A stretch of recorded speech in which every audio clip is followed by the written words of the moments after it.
Começa agora mais uma edição do programa Paideia, seu encontro semanal com a cultura científica. Além do Céu da Semana, a gente conversa mais um pouco sobre o processo de publicação do conhecimento científico, falando sobre a revisão por pares e também, mais uma vez, sobre o momento delicado que vive a ciência no mundo e particularmente nos Estados Unidos. E depois do Clique Ciência com o professor Rainer Guilhermo Nascimento Ferreira, do Departamento de Hidrobiologia, a gente entrevista a professora Maria Estela Coutinho de Alcântara Gil, do Departamento de Psicologia da UFSCar.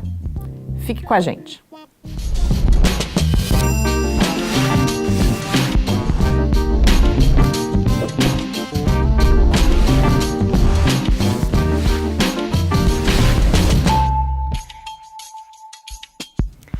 Muito boa noite, a gente começa agora mais uma edição do Paideia, esse nosso encontro semanal com a cultura científica, uma realização do Laboratório Aberto de Interatividade da UFSCar, o LAB, e do Centro de Desenvolvimento de Materiais Funcionais, o CDMF. O Paideia vai ao ar todas as terças-feiras, às 6 horas da tarde, na Rádio UFSCar e também em vídeo nas redes sociais e no site do LAB.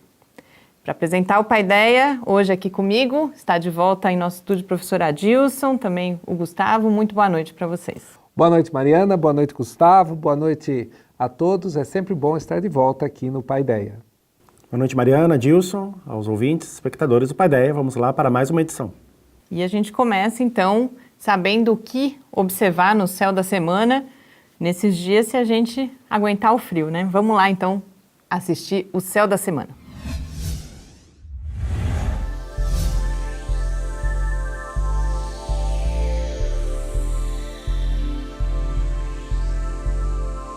No início da noite, podemos ver Mercúrio no horizonte oeste na constelação de Câncer. Ele fica visível até às 7 da noite. No alto do céu está Júpiter, visível na constelação de Virgem, até a meia-noite. Saturno começa a noite a leste na constelação do Serpentário e fica visível até às 5 da manhã. De madrugada, aparece Vênus a leste, na constelação de Touro, a partir das 4 horas. Para encerrar nossa série de programas sobre as constelações criadas pelo astrônomo polonês Johannes Hevelius no século XVII, vamos falar sobre duas das mais fracas constelações de todo o céu. O Leão Menor é uma delas. Situado entre o Leão e a Ursa Maior, foi retratado como um filhote de leão no Atlas Celeste de Hevelius. Essa constelação contém muitas galáxias que podem ser observadas com telescópios amadores, como, por exemplo, NGC 3021. O Lagarto é outra constelação composta de estrelas muito fracas. Fica entre o Cisne e Andrômeda e representa um lagarto escondido nas pedras. Seu objeto mais notável é BL Lacerta.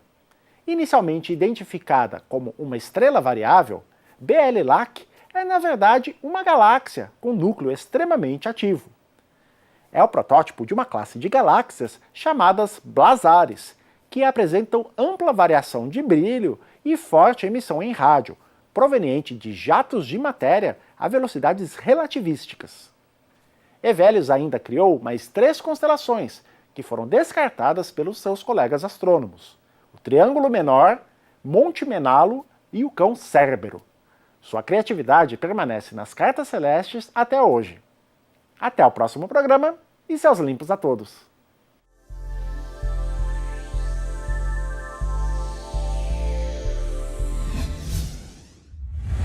Estamos de volta aqui no Paideia e enquanto a gente assistia esse episódio de despedida do Hevelius aí no céu da semana, foram várias semanas com as constelações do Hevelius, você estava colocando algumas dúvidas em relação a um termo que o Gustavo usa quando fala da constelação do Lagarto, né? Isso que mesmo. É blazar, né, Adilson? Exatamente. A gente estava conversando aqui com o Gustavo, né? Que a gente costuma ouvir quasar, pulsar, né? E muitas vezes as pessoas podem confundir, né? Então talvez o Gustavo pudesse explicar um pouco melhor o que é esse blazar aí, que é essa galáxia aí que foi apresentada. Isso mesmo, esse termo blazar vem justamente desse objeto aí do lagarto, que é a BL Lac. Inclusive esse nome BL Lac, que é BL do lagarto, era um nome, uma designação de estrela variável, que eles só conseguiam ver o núcleo da galáxia E aí, como ele mudava de brilho, eles achavam que era uma estrela. E depois, com telescópios maiores, viram que, na verdade, era a região central da galáxia, o núcleo, que tem uma variação muito grande de brilho. E como era diferente das outras galáxias que mudam de brilho, eles colocaram numa classificação à parte, que são os blazares. E aí é uma mistura do nome, da inicial BL, do lagarto, com o quasar. Né? O quasar também é uma galáxia cujo núcleo brilha muito mais do que o resto, só que lá pelos anos 60, 70, aqui, quando foram aí começaram a ser identificados esses objetos, os astrônomos não entendiam muito bem, né, qual que era a diferença. E mais recentemente, aí nos anos 90, que foi então, né, criado um modelo que unifica todos esses tipos de galáxias com um núcleo que tem um brilho muito acima do normal. Né? É o modelo dos núcleos ativos de galáxias, e aí que estão os quasares, os blazares, também as galáxias Seyfert, as radiogaláxias, enfim, tem uma fauna, né, de Mas galáxias. é uma designação de galáxia. Exatamente, são galáxias... São tipos de galáxias, né? São galáxias espirais, né, que tem um núcleo, uma região central, que brilha muito mais do que uma galáxia que não tem um núcleo ativo, né, como a nossa galáxia, como a galáxia de Andrômeda. E o que é um núcleo E o núcleo, ativo? por que o núcleo é ativo? Porque você tem um buraco negro que está acretando, né, está, né, sugando, né, por assim dizer, a matéria que está em volta dele, o gás, né, e aí nesse processo aí de acreção que você tem um aumento, uma intensificação do brilho.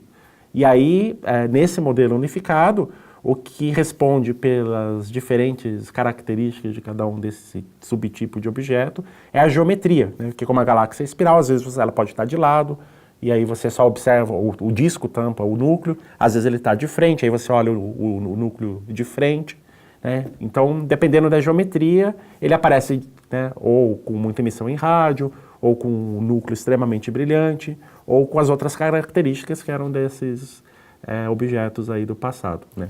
Mas a gente ainda mantém o nome, né?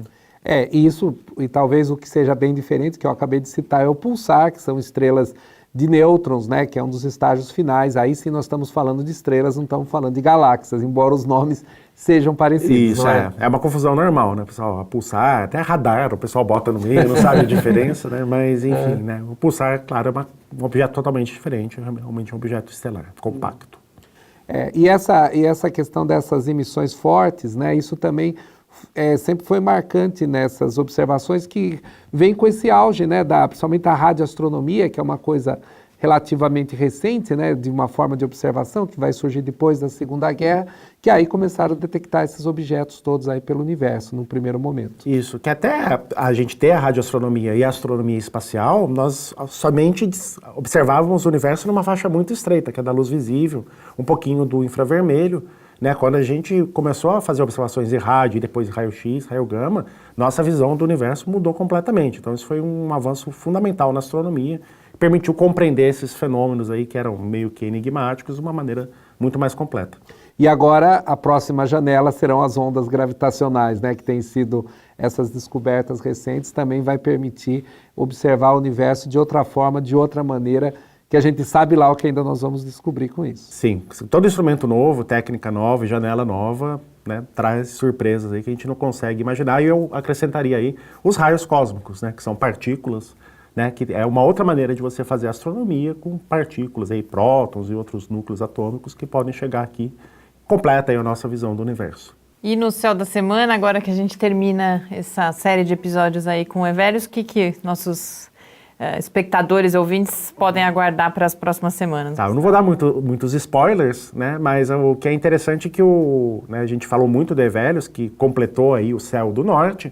E aí tem umas regiões do hemisfério sul que também não tinha muitas constelações no hemisfério sul, porque os europeus não conseguiam observar, e teve uma figura muito importante aí que viveu no século XVIII, que é o Nicolas de Lacaille, que ele foi para a África do Sul fazer outra coisa, na verdade, que eu vou contar no episódio da semana que vem, e aí criou, né, o Evérios criou 7, o Lacaille criou 14, criou o dobro de constelações no hemisfério sul, também constelações totalmente, né, sem graça, assim, porque não tem nenhuma estrela brilhante, nem nada, mas que permanecem até hoje. Então, né, se preparem aí que nos próximos episódios a gente vai completar o céu aí, e aí a gente vai ter a coleção das 88 constelações que são usadas até hoje. Se você quiser rever este e outros episódios do Céu da Semana, basta visitar o site do Lab em www.lab.fiscar.br. E você sabe o que é uma estratégia de time vermelho e time azul? Nessa edição de Mídia e Ciência você vai ficar sabendo e também acompanhar a reflexão que eu fiz sobre o último movimento do governo de Donald Trump contra as medidas de combate ao aquecimento global. De brinde fica sabendo um pouco mais sobre a história da revisão por pares, que não existe desde sempre. Vamos lá.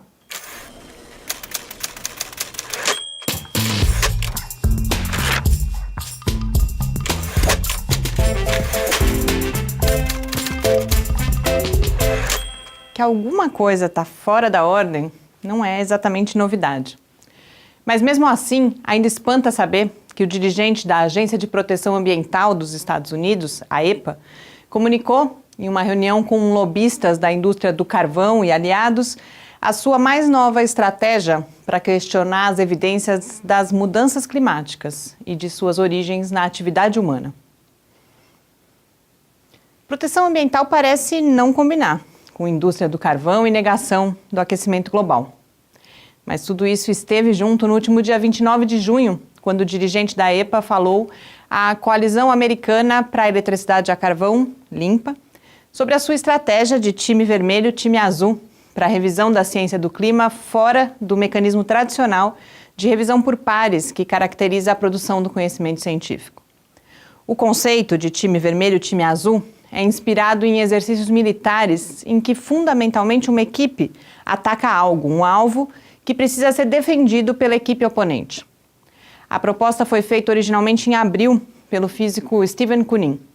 Ele sugeriu a formação de um time vermelho de especialistas que criticassem os principais relatórios sobre as mudanças climáticas. Depois, essa crítica seria comentada por um time azul de cientistas que sustentam o consenso sobre as causas do aquecimento global, em um movimento de idas e vindas que se desenrolaria às vistas da opinião pública. Essa sugestão de uma espécie de gincana pública da ciência climática me parece partir do pressuposto de que quaisquer opiniões são igualmente válidas e que a melhor solução seria aquela escolhida pela maioria do público espectador dessa queda de braço entre posições distintas. Como eu assisti recentemente ao blockbuster O Círculo, eu pensei que o filme traz uma visão semelhante de uma democracia direta em que, da solidão dos nossos smartphones, a gente escolheria as melhores soluções para a humanidade simplesmente apertando um botão e manifestando justamente as nossas opiniões e os nossos desejos. Eu também defendo a participação cada vez maior da população em todos os processos de tomada de decisão e, em particular, naqueles que envolvem a ciência e a tecnologia. Mas essa participação ela vai muito além da gente expressar opiniões que são construídas na solidão das nossas existências individuais. Eu entendo, por exemplo, que a questão está muito relacionada também às condições que a gente tem para julgar em quais fontes de informação a gente confia mais. Por isso, inclusive, é importante o conhecimento sobre como a ciência funciona. E, nesse caso específico, sobre o processo de peer review, a revisão por pares. 2 artigos bastante interessantes, um do site da Times Higher Education e o outro publicado na Nature, concordam que o peer review, como a gente conhece hoje, é muito mais recente do que a gente pensa. E só se tornou comum depois da Segunda Guerra Mundial. Mais detalhes você confere lá na coluna escrita, no site do Lab. Mas aqui eu quero destacar um aspecto.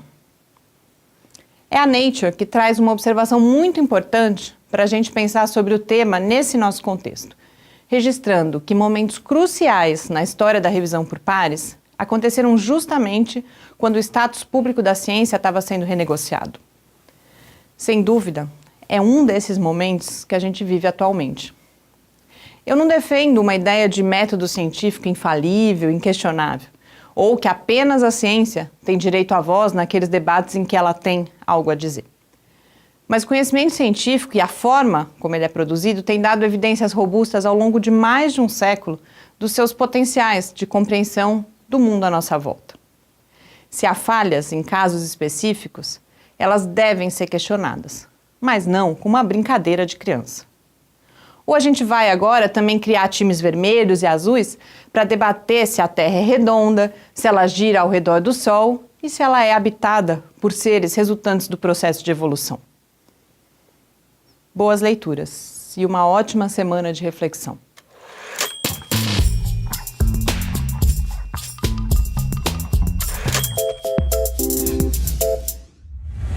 Estamos de volta aqui no Paideia e essa é uma coluna que eu acho que suscita várias reflexões, tanto pelo tema em si, que é o do aquecimento global, aí, que tem sido realmente um dos temas principais que tem aparecido na cobertura de não só de ciência e tecnologia, mas também de ciência e tecnologia, mas toda a discussão sobre o próprio processo de construção do conhecimento científico. E eu acho que era importante, a gente podia talvez aprofundar um pouco mais porque a revisão por pares e o modo como funciona a comunidade científica é diferente de um debate que, como está sendo proposto agora pelo governo de Donald Trump. Eu pensava algo que eu acabei não colocando na coluna. Gente, é comum no ensino de ciências, por exemplo, usar o que a gente chama de estratégia tribunal, que você divide a sala em 2 grupos e aí cada um tem que defender um determinado lado, que não necessariamente é o lado que as pessoas acreditam, e a experiência mostra que é possível defender qualquer lado e arrumar argumentos para defender qualquer lado, e isso é muito diferente da forma como é construído o conhecimento, né, Adilson? Exatamente. A ciência, de uma forma ou de outra, através do seu método, ela sempre tenta construir o conhecimento, aproximando ele o máximo possível da realidade. Como todas as verdades em ciência são sempre relativas, até que se surja um fato novo, uma nova descoberta, a gente tem que priorizar as evidências. Então, não dá para você falar de resultados científicos sem falar de evidências. É diferente quando você faz essa estratégia que você estava falando, que mais do que provar quem está certo e está errado, eu desenvolvo a habilidade de argumentar, que é importante também na ciência. A ciência também não é que a ciência foge do debate, mas você só pode fazer o debate quando você está em bases iguais. Então não adianta a gente discutir sobre um determinado fato, que eu tenho resultados, o outro contesta aquele fato porque simplesmente não acredita, porque acha que aquilo não vai ao encontro dos seus conceitos e das suas ideias. Então esse acaba sendo o grande problema dessa ideia aí, né? Quando você fala de equipe vermelha e equipe azul, é para descobrir quem tem a melhor estratégia, né? Quando você coloca 2 exércitos para fazer isso. E não é o caso da ciência, não é para ver quem sabe argumentar melhor, não é, e sim quem é aquele que consegue aproximar mais da verdade. Hoje em dia está sendo muito popular a terra plana, né? Exato. Uma coisa que é tão absurda, né? Mas as pessoas, né, acreditam que a nossa experiência cotidiana, né, mostra, você não consegue perceber a curvatura da Terra, mas você pode construir toda uma linha de argumentação, né? E isso tem aí realmente a Terra oca também, que existiria um Sol dentro da Terra e assim por diante. Então as pessoas criam as histórias, criam as suas narrativas e não tem muito o que se discutir isso. São coisas que não dá para discutir isso. Uhum. E aí o cientista fica numa posição meio complicada, porque se você começa a debater com essas pessoas, você está dando uma visibilidade muito maior, né, para esse tipo de ideia meio sem fundamento. E se você não vai, né, aí fala, ele está fugindo, né, ou, né, então é realmente uma situação complicada que a gente está vivendo nesses dias de hoje, onde qualquer um, né, pode botar um vídeo no YouTube e as pessoas começam a ver, comentar, então realmente é uma situação bastante complicada. Que você não deve, então, debater pseudociência, esse que acaba sendo o grande problema. Essa é uma das preocupações que, nas matérias que eu li sobre isso, eles levantam, que é você dar visibilidade excessiva ou desproporcional a um grupo que é de poucas pessoas, né, que debatem, e aí sim, dentro da própria comunidade científica, né, que debatem, não concordam com o consenso de que o aquecimento global tem uma causa fundamentalmente antrópica. Outra preocupação que eles colocam também é que cientistas mais sérios, mais comprometidos, não quererão participar desse movimento por acharem que ele é ilegítimo. Então, você pode ter debatedores de má qualidade também, pessoas que já têm... Então, eu acho que é fundamental também a gente perceber que há um contexto em que essa proposta é feita, que ela não é feita Por exemplo, porque tem os artigos que eu coloco também que falam da história da revisão por pares, tem um que inclusive o do Times Higher Education fala, não é uma vaca sagrada, não é que a revisão por pares não possa ser questionada, não é que ela foi sempre assim, porque eles também mostram que há um discurso de que sempre foi a revisão por pares, ou que desde o século XVII já era a revisão por pares, e não é exatamente isso, ela só se torna comum no século XX. Então não é que a gente se recusa a discutir a revisão por pares e, se for possível, aprimorar, a gente se aproximar cada vez mais do que for possível, né, da objetividade ou do compromisso com as evidências, eu acho que é mais apropriado a gente falar, inclusive, mas essa proposta do time vermelho e time azul está sendo colocada para, na verdade, só juntar mais argumentos para uma posição que já é fechada do governo americano e que eu acho que a gente esquece um pouco, e a coluna começa com isso, aonde isso foi dito? Foi dito a industriais da área do carvão. Inclusive tem, na mídia americana, eles fazem toda uma reflexão que isso pode estar anunciando a queda de uma determinada regulação de controle das emissões de carbono por essas indústrias. Então, os interesses parecem estar todos bem distantes dos interesses científicos e de produção do conhecimento, né?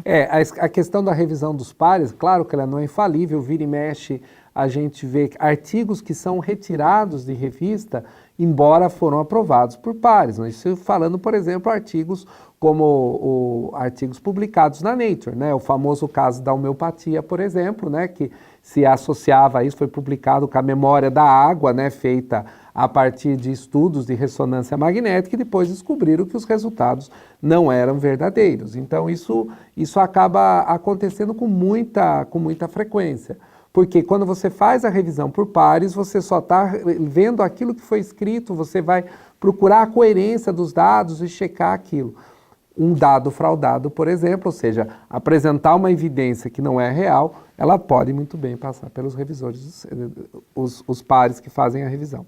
Isso tem se tornado cada vez mais comum, pelo menos o relato desses acontecimentos tem se tornado cada vez mais comuns, então acho que é importante a gente reforçar isso. Precisa ser permanentemente discutido, há de ter uma posição crítica sempre, acho que isso é uma das coisas que caracteriza a ciência, inclusive, mas isso é bem diferente do que a gente vê nesse caso aí do time vermelho e time azul.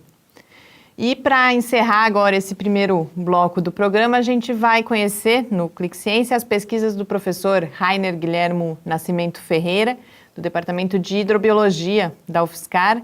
Ele trabalha com insetos aquáticos. E a gente volta daqui a pouco já para a entrevista com a professora do Departamento de Psicologia da UFSCar, Maria Estela Coutinho de Alcântara Gil, com quem a gente conversa sobre desenvolvimento infantil, dentre vários outros assuntos. Mas antes a gente se despede agora do Gustavo. Muito obrigada por mais esse compartilhamento aqui desse primeiro bloco do Paideia. Até mais, então. Até o próximo programa. Obrigado. Sou o professor Rainer Guilhermo Ferreira, aqui do Laboratório de Ecologia de Insetos Aquáticos do Departamento de Hidrobiologia da UFSCar. Aqui nós trabalhamos principalmente com ecologia, taxonomia, morfologia, evolução e comportamento de insetos aquáticos, voltados principalmente para a compreensão da evolução desses animais. Então, os alunos que desenvolvem projetos aqui no laboratório têm se preocupado em compreender como processos evolutivos têm moldado a interação entre características morfológicas, comportamentais e ecológicas em vários animais. Aqui focamos em insetos aquáticos, mas temos vários alunos trabalhando com outros animais, como pássaros, peixes e outros tipos de vertebrados e invertebrados. Aqui alguns estudos têm mostrado que a coloração dos animais, a cor dos animais, podem ter uma função na sinalização, na comunicação dos animais, e essa comunicação pode ter uma base morfológica. Por exemplo, nanoestruturas presentes na asa de insetos podem criar cor, e essa cor ser utilizada no comportamento desses animais como um meio de comunicação entre eles. Então, alguns alunos têm estudado os processos evolutivos por trás dessas características, e os resultados têm mostrado algo bastante interessante, que temos uma correlação, uma coevolução entre o ecossistema, o ambiente que esses animais vivem. Outros estudos têm focado, por exemplo, na evolução da seleção sexual, que envolve a escolha dos animais por parceiros sexuais de acordo com a sua cor, com a sua morfologia, de acordo com o seu comportamento. Então podemos ver que o cerne da nossa pesquisa aqui tem envolvido principalmente essa questão de história natural dos animais, relacionando então o comportamento dos animais com várias dimensões da biodiversidade, utilizando várias técnicas como microscopia, ultramicroscopia, trabalhamos com espectrometria óptica, trabalhamos com química, fisicoquímica, complexidade fractal e várias outras métricas e equipamentos e técnicas que, juntos com a história natural, com o comportamento, com a biologia e evolução dos animais, a gente possa ter uma visão mais holística da evolução desses grupos. Então podemos resumir a nossa área de pesquisa aqui como biologia integrativa, procurando integrar a história natural com diversas áreas do conhecimento científico. Por exemplo, procuramos integrar a taxonomia, que é a descrição de novas espécies, de novas formas imaturas de animais, com técnicas moleculares e morfológicas, para então termos uma compreensão maior do que são essas novas espécies, se realmente são novas espécies, inclusive procurando polimorfismos e espécies crípticas dentro de uma perspectiva filogenética molecular. Essa é uma área nova de pesquisa e justamente por ser nova nós temos poucos trabalhos, ainda se sabe muito pouco sobre essa interação do comportamento com outras características dos animais, e isso é de suma importância para a conservação das espécies dentro do cenário que nós estamos, em que nós temos uma extinção em massa de espécies, ambientes sendo degradados cada vez mais. Então o nosso trabalho seria de enorme importância para a conservação dessas espécies, para o conhecimento mais profundo dessas espécies.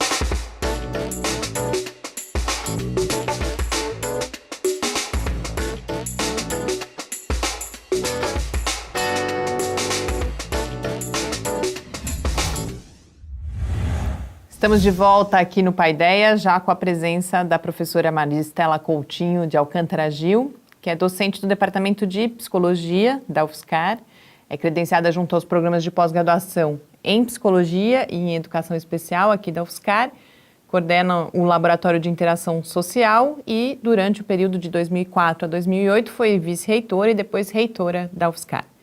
Então, é um imenso prazer, uma honra para mim conversar com você. Muito obrigada por ter aceito o convite para participar desse programa. Eu é que agradeço a vocês. Eu sou fã do Paideia, gosto muito do programa e me sinto muito honrada por poder estar aqui com vocês e conversar sobre o que a gente tem feito no laboratório.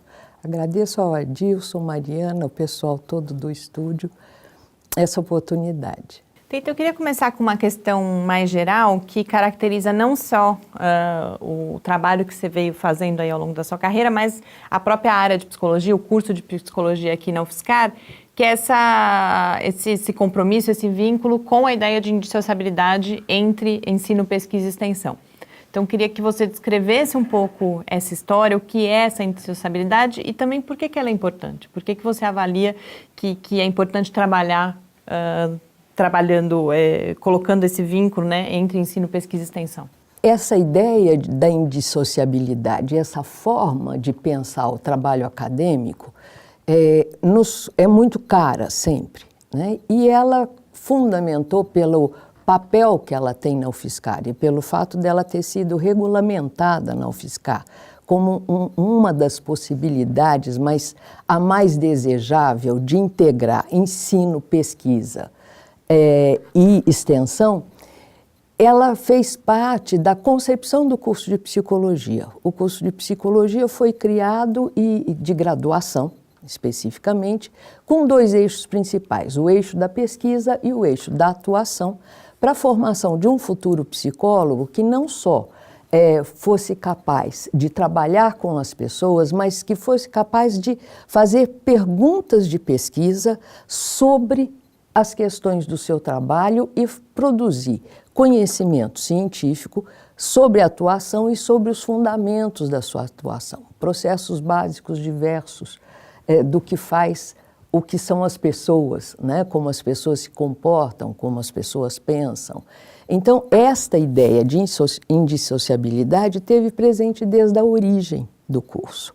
E para que a gente pudesse formar nossos futuros psicólogos nesta direção e que eles compreendessem o trabalho acadêmico como um trabalho que não junta uma situação de pesquisa a uma outra situação de extensão e a uma outra situação de ensino, ou seja, não era isto que nós queríamos, reunir situações diferentes, mas que num mesmo ambiente nós tivéssemos perguntas de pesquisa a serem respondidas, originadas ou que propusessem formas de atuação para a gente formar os alunos nessa direção, e eram alunos. Então, a atividade de ensino era o ensino da pesquisa e da atuação com pesquisa. Então, isto fez efetivamente a gente viver a indissociabilidade e os grandes desafios de trabalhar nessa direção. Eu queria que você desse exemplos no cotidiano do curso, porque eu conheço essa história e aí quando você percebe que tipo de atividade o aluno faz, em que tipo de atividade que ele se envolve e que ele vive essa indissociabilidade. Eu vou contar um pouquinho do que acontece no nosso laboratório, né? E vou dar o contexto um pouquinho das atividades que a gente faz hoje no laboratório. O laboratório surge com o curso, ele é criado em 95, com a professora Nancy Vinagre Fonseca de Almeida, o professor Almir Delprete, a professora Zilda Delprete. Nós 4 criamos o laboratório e, especificamente, no trabalho realizado por Nancy e por mim, a gente criou um programa que se chamava Programa de Atendimento à Criança Pequena. Ele dura 15 anos e quando a Nancy deixa a atividade acadêmica para se dedicar às atividades administrativas, a gente recria o programa já numa outra direção. Passado 15 anos, você sabe que o conhecimento muda rápido e que as perguntas também mudam em função um pouco dos achados que a gente tem e um pouco do zeitgeist que a gente precisa considerar. E a gente criou o Pró-Infância, é o Programa de Promoção do Desenvolvimento Infantil, junto com a professora Débora de Holanda Souza, também do Departamento de Psicologia. O que se fazia neste programa? Nós temos conhecimento, e conhecimento por pesquisas de levantamento, que grande parte das nossas crianças tem risco para o desenvolvimento, né? Risco para desenvolvimento significa que, de alguma maneira, fatores sociobiológicos e econômicos contribuem para que estas crianças possam ter um desenvolvimento diferente daquele que é esperado, né? Este conhecimento é corroborado, e eu gostaria de contar isso, porque eu acho que é uma coisa muito importante, por uma extensiva pesquisa do The Lancet, uma revista inglesa de renome internacional, que faz o levantamento da condição das crianças no mundo, de crianças pequenas, crianças nessa fase pré-escolar, do 0 aos 36 meses, 3 anos de idade e um pouquinho maiores. E que constata que 43% das crianças do mundo, nós estamos englobando Ásia, África, Américas, Europa, tem risco para o desenvolvimento saudável. E no saudável eles estão considerando fatores de saúde física, psicológica, condições de sobrevivência e condições de desenvolvimento nas sociedades e nos grupos sociais dos quais elas fazem parte. Então, este dado do The Lancet corrobora as pesquisas brasileiras que são menores, que abarcam menos população pelas condições econômicas que nós temos de fazer pesquisa no país, mas que corroboram estes dados, e essas questões eram muito pregnantes para nós nas creches da cidade. Nós sabíamos que em algumas creches as crianças podiam ter risco para o desenvolvimento. E nós queríamos que os nossos alunos aprendessem a trabalhar, trabalhando com a população com a qual eles trabalhariam ao serem psicólogos. Então nós criamos o programa, os estudantes iam para as creches, com a nossa supervisão, com a nossa orientação constante, para fazer a avaliação do desenvolvimento das crianças, aprender a fazer essa avaliação e aprender a propor procedimentos, a propor uma atuação que estimulasse o desenvolvimento dessas crianças, sempre das crianças pequenas. Nós trabalhamos sempre com crianças até no máximo 48 meses, até no máximo 4 anos. E deste trabalho se originou uma série de perguntas de pesquisa que foram sendo respondidas por estes mesmos alunos nos trabalhos de conclusão de curso, nas monografias e nas atividades de pesquisa do próprio curso. Uma das coisas que a gente tinha muito claro e que aparece nos dados de 15 anos de levantamento de repertório das crianças é que as crianças se desenvolvem muito bem, mas tem alguma defasagem na linguagem e na cognição. Né? E qual é esse ponto que faz essa diferenciação? Vocês chegaram a perceber que havia uma diferença, por exemplo, por região aqui na cidade de São Carlos, ou é relacionada com algum determinado grupo social, alguma classe? Onde isso está mais marcante? A pesquisa, o trabalho realizado, não a pesquisa propriamente, foi realizado sobretudo com a população das classes trabalhadoras com uma renda que não é a renda da classe média, né? Então, foi com essa população que nós trabalhamos nesses anos todos e que continuamos trabalhando por muito tempo. A gente não tem estudos extensivos sobre a diferença deste desenvolvimento em função da renda. Isso requeriria um investimento em pesquisa diferente daquele que a psicologia faz, porque a psicologia está mais interessada nos processos interacionais, nos processos básicos de aquisição, de aprendizagem, né? Então, nós não temos essa informação, embora essa informação possa ser recuperada pelos microdados do IBGE. Tita, eu queria aproveitar que você falou em interação e entrar justamente, a gente se aprofundar um pouco nesse conceito, no que é a interação social no contexto do trabalho que vocês realizam. O laboratório chama Laboratório de Interação Social, você mesmo coloca que as perguntas variaram ao longo do tempo, daqui a pouco eu queria que a gente falasse sobre quais são as perguntas atuais e as pesquisas atuais, mas eu entendo que a interação social é o pano de fundo ao longo dessa história, que essa preocupação se mantém. Então, o que é estudar a interação social? O que é a interação social? Qual a importância dela? Essa é uma pergunta importante, porque se é um laboratório de interação social, a gente precisa, pelo menos, ter uma clareza do que nós estamos falando quando nós falamos de interação social. Porque as crianças nascem e interagem com o ambiente físico, com as paredes, com as cores, com aspectos físicos do ambiente e estão aprendendo nesta interação. Mas nós estamos tratando especificamente da interação social, que nós consideramos que é a influência recíproca entre uma pessoa e outra em qualquer idade que ela tenha. Ou seja, o que eu faço influencia o que a Mariana faz. Eu estou falando e a Mariana está balançando a cabeça. Quer dizer, o que ela está fazendo tem uma relação direta com o que eu estou falando. E eu continuo a falar porque a Mariana está dizendo que está tudo bem. Porque se ela fizesse um outro sinal, eu provavelmente pararia. Então, este é um exemplo imediato e concreto do que a gente entende por interação social. E a gente considera que o desenvolvimento acontece na interação. Por exemplo, o bebê, quando nasce, uma das primeiras coisas que acontecem com o bebê já é uma interação. Porque imaginem que o bebê, quando nasce, ele chora. Chorar é uma das primeiras formas de comunicação humana, né?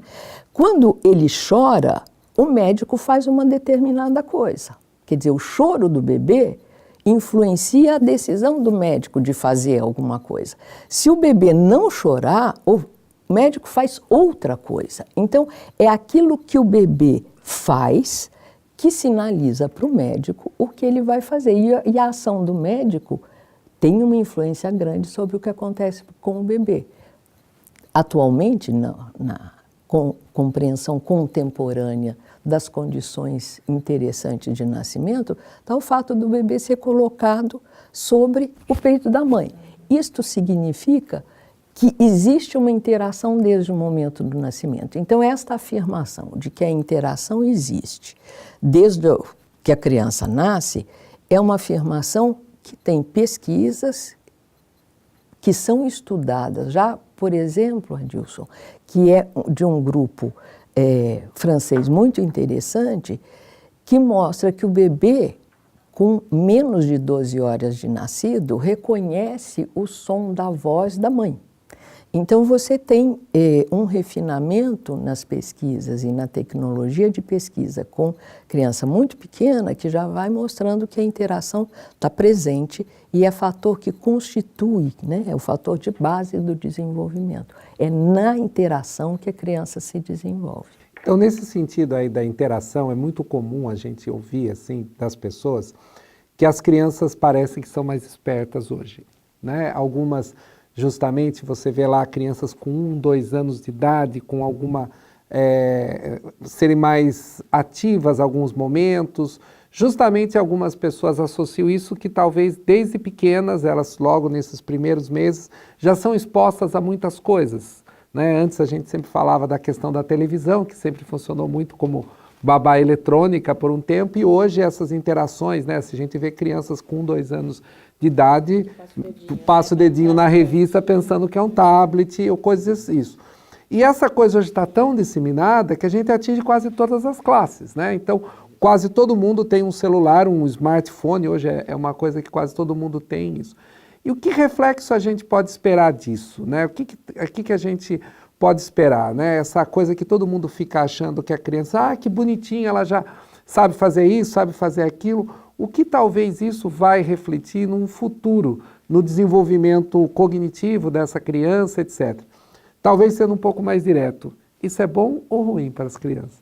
Então, esta é uma questão, Adilson, importantíssima. E ela serve para ilustrar que nem sempre a prescrição tem por base o conhecimento produzido pela pesquisa, né? O conhecimento produzido pela pesquisa é mais lento do que aquilo que a gente pode fazer de prescrição para os pais. E muito da prescrição tem relação com uma observação sistemática do cotidiano das crianças, né?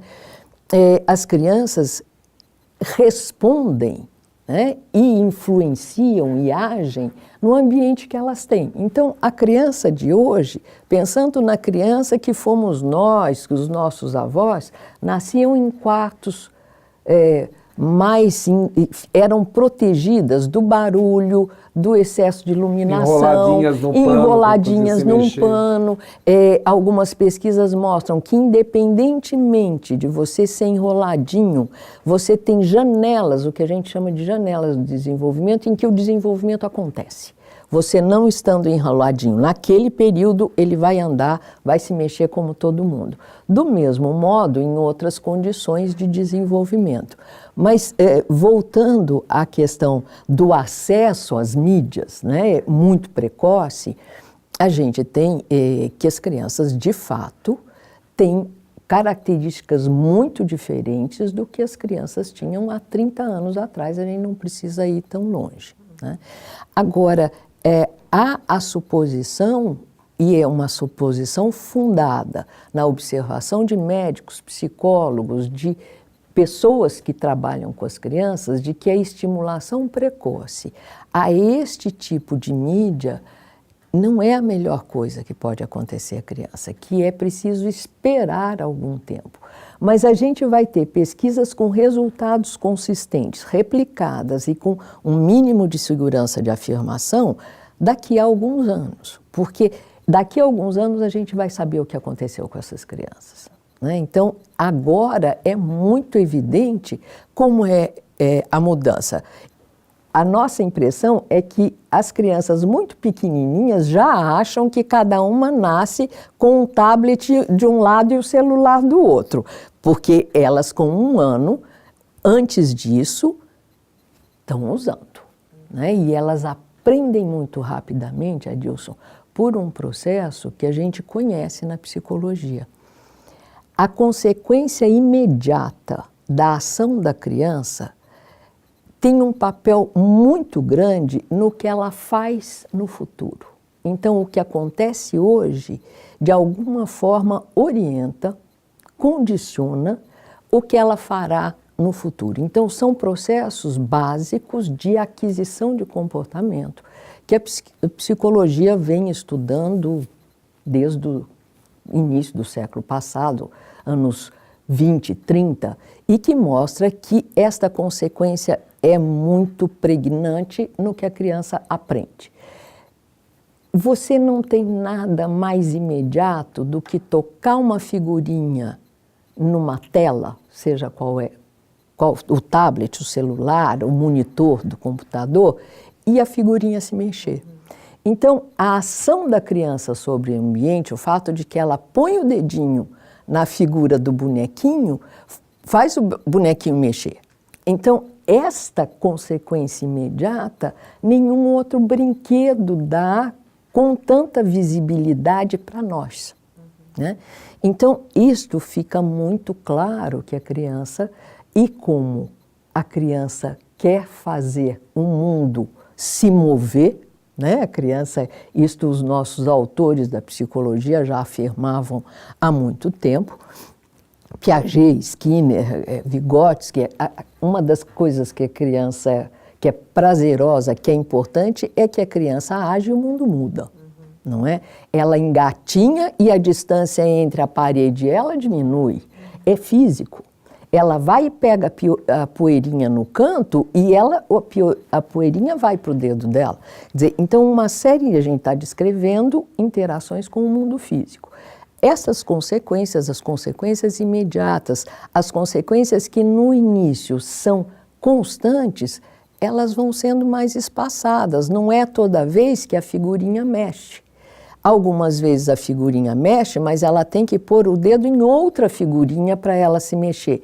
Ela vai aprendendo a discriminar que a figurinha do lado esquerdo, do meu lado esquerdo, mexe e a do lado direito não mexe. E aí ela toca a do lado esquerdo, que é a que se move. Então, isto são processos que a psicologia conhece há bastante tempo, que são processos de aprendizagem, que conta também um pouquinho por que a psicologia trabalha com aprendizagem, né? Então, Adilson, a gente não consegue dizer que é bom ou mal, que a gente deve ou não deve com absoluta segurança, mas a gente tem clareza de que este tipo de interação tira a criança da interação com os pais dela, da interação com os irmãos. Porque este tipo de consequência imediata, prazerosa, mantém a criança olhando para o tablet, quando a criança precisaria explorar o ambiente físico e social. Ela precisa engatinhar, ela precisa andar. Isto é constituição anátomo-fisiológica do desenvolvimento da criança e cognitiva, é assim que ela aprende. Então, o comportamento exploratório da criança é fundamental. E essas coisas, como a televisão restringiu um dia, restringem também. Só que esta restrição oferece à criança muito mais oportunidade de testar aquilo que ela faz. E, portanto, são muito atraentes. Você tira o tablet da criança, ela chora. A mãe diz que não vai dar o telefone, ela chora, né? E os adultos, em geral, não gostam de ver criança chorando, né? Teita, a gente tem só mais alguns minutos e eu não queria deixar de falar de uma outra área que eu sei que você trabalha relacionada, é claro, que é como que as crianças aprendem as palavras ou aprendem a falar. É algo que eu já conversei, já tive a oportunidade de conversar com você outras vezes, então se você pudesse apresentar um pouco para os nossos espectadores quais são as questões relacionadas a essa pesquisa e algumas evidências, alguns achados aí. Bom, eu poderia conversar com vocês por dias, né, sobre essa questão específica, que é importantíssima. Quer dizer, isso é uma característica muito nossa, falar com palavras, né, e nos comunicarmos usando as palavras. As crianças começam a aprender coisas que são requisito para falar muito cedo, como bebês muito pequenininhos, 3, 4 meses, as crianças já respondem muito fortemente a fala do adulto com ela. E destas pesquisas, Adilson, a gente consegue tirar prescrições mais seguras, de dizer para os pais, falem com eles. Quando a criança começa a fazer barulhinho, quando ela solta a saliva que faz bolinhas, isso faz barulho, responda, fale com ela. Não importa se você está repetindo o mesmo som, se você está falando naquela linguagem que mãe fala com criança, né? Uma voz mais fina, mais lenta e olhando para a criança, mas converse com ela, porque a criança está aprendendo coisas que são requisito para ser um falante competente desta época. E se você faz isso imediatamente depois que a criança fala e espera que ela faça barulho de novo, você, quando ela é muito bebezinha, você está ensinando ela a alternância do diálogo. Eu falo, você fala, eu falo, você fala. Isto também é estudado na psicologia desde os anos 50 do século passado, né? Então, algumas coisas a gente tem muita clareza. Depois, o fato de que a criança, antes de falar, aprende a ouvir no sentido de que a mãe diz, a mamadeira é uma palavra. A criança que não nascer no Brasil não vai ouvir mamadeira, vai ouvir o que o grupo cultural dela usa para se referir a este objeto. Então, esta relação entre o que a cultura diz, que é absolutamente arbitrário, e o objeto, está sendo ensinada desde que quando ela ouve. Eu vou precisar, infelizmente, interromper. Espero que você possa voltar logo, porque eu sei que a gente deixou de abordar não só em relação a essa questão da palavra, mas toda a sua área de pesquisa, vários assuntos. Mas queria agradecer essa conversa que a gente já pôde ter hoje e que eu realmente espero que em breve a gente possa dar continuidade a ela. Eu agradeço a oportunidade de estar aqui com vocês. Acho assim, a possibilidade de contar o que a gente faz em pesquisa extraordinária. Muito obrigada. E esse Paideia, então, fica por aqui. A gente volta na próxima terça-feira, às 6 horas da tarde, mas acompanhe o Lab também nas nossas redes sociais, no Facebook, no Twitter, ou fale com a gente pelo e-mail cliqueciência@ufscar.br. Muito boa noite. Uma boa noite a todos.